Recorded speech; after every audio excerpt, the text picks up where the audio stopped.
There's barely a week left to enter for a chance of being the next owner of my own classic vehicle, or at least one of my classics, my 1953 MV AGUSTA. For some of you, you've already seen this on the channel, so I won't dwell on it for too long, but if you are interested in winning an outstandingly affordable to run, gorgeous, barely any miles, museum quality motorcycle from one of the most legendary brands in the world, then you might want to check it out. Of course, there's a link to that in the description below. The Citroen DS has always been one of those strange cars to me when it comes to racing games in particular, because I still remember many years ago as a kid seeing a DS on the back of Enthusia, the box on the PlayStation 2 for Enthusia Professional Racing. And I remember thinking, wow, this game's really cool because it's got the vibe of Gran Turismo from even the cover and the box, and yet it's got these cars that even Gran Turismo doesn't have. Saabs, Citroen DS's, Smart for Twos, these weird cars that are very well known, but you don't even see them in Forza or Gran Turismo. And even then, as a kid, although I wouldn't consider myself to be a huge fan of the Citroen at the time, it still meant a lot. I could tell that that was a significant addition, and it really is odd to me that this car isn't in more games, because it's one of the most iconic Citroens ever, perhaps even the most respected or beloved Citroen ever, apart from maybe the 2CV. There's a pretty strong argument there as well, and certainly is a very notable car because it was so advanced for its time, one of their finest creations, back when Citroen was kind of one of the leading brands worldwide even, in terms of tech that they were putting into their cars, and very clever, oddball, out-of-the-box thinking, and even from a design perspective, to this day it's considered to be one of the best looking cars ever made. Some would even say the best looking car ever. I personally wouldn't go that far, but I do think it's a very good looking machine. And I actually noticed the other day while driving it in Gran Turismo, the front end kind of looks like a Yamaha R1. A slightly older Yamaha, or rather the Yamaha looks like this, very similar lights on like a 2007-ish Yamaha R1. But that's by the by, because we finally have it in Gran Turismo.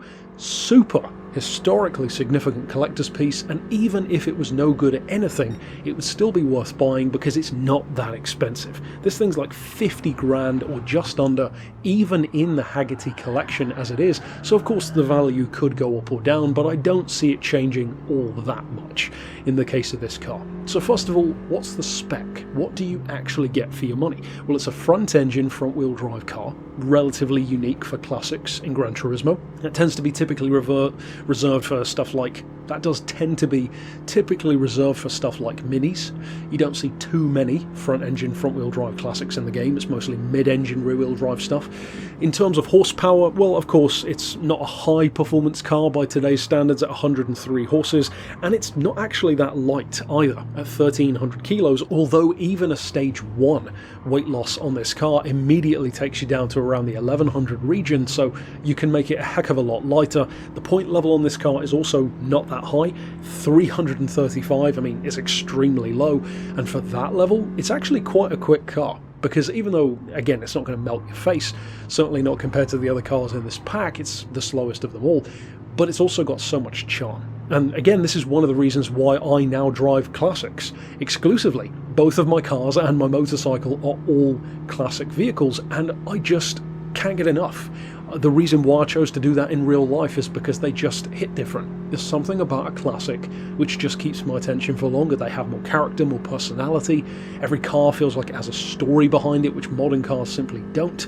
Cars have very much become a commodity these days, whereas classics don't feel like that. Back in the days when innovation was king, and this is a prime example of that. Now, what in terms of performance do you get? Handling-wise, spot on, put simply.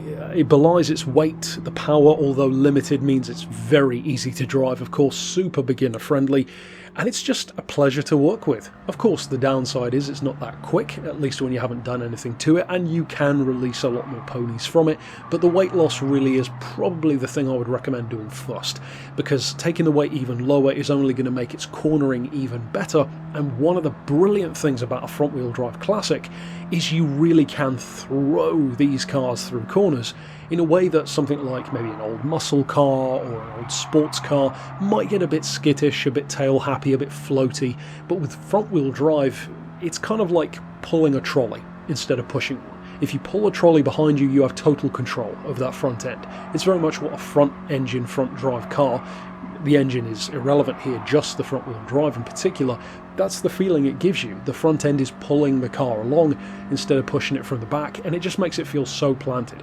You can easily understand why cars like this and the Mini were so good for rallying, and even though today front engine, front wheel drive cars are way quicker than they would have been back then, it is interesting to see this lineage of fast or otherwise performance related front wheel drive cars kind of evolve through time. Back then it was stuff like this in the Mini. In the modern age it's become more so things like the Honda Civic, the Renault Megane, these really top tier front wheel drive chassis.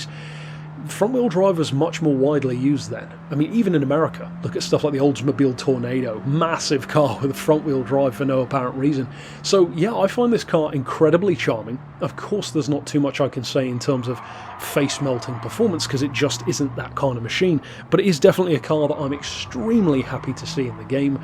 I would love to see more oddball non-performance classics, if you want to refer to them that way, in Gran Turismo, which again harkens back to like GT4, 5 and 6, where there really was a nice mix of just normal cars, especially tons of Japanese ones, but normal cars, new and old, especially old for me, and then combining that with the more obvious latest and greatest performance and racing stuff. Having that mix was always one of my favourite things about Gran Turismo, so much like with the Honda Grand Prix machine, and of course the Porsche 911, which we're going to talk about tomorrow as well. This is very much welcome for me. It's not the quickest thing around for many who are just interested in winning races or whatever, then you might not be as interested in it, but if you are looking to experience something that's just about the fun of driving, and maybe even really useful for super low point events, which most of us probably don't do that many of, 350, 400 points, but if you are looking for something for those levels, you might want to keep your eye on this one, because it could potentially be quite the weapon if set up correctly. But that's it for my thoughts on the Citroen DS. Fantastic addition, hugely historically significant one, and I mean, between this and the Honda, it's a very significant update in terms of what these cars actually mean within Gran Turismo. Finally having such a legendary car as this, and of course Gran Turismo's first ever classic Grand Prix machine, they are two very, very cool collector's pieces, and in the case of this one at least, a pretty cheap one too. So of course, stick around on the channel tomorrow for the next review, the Porsche 911 Carrera RS, and until then, give me your thoughts on the car down below. Maybe you've even found it particularly useful for a certain career mode event or class or category of points. Tell me about it down below, and of course, I'll see you next time. But for now, as always, thanks for watching.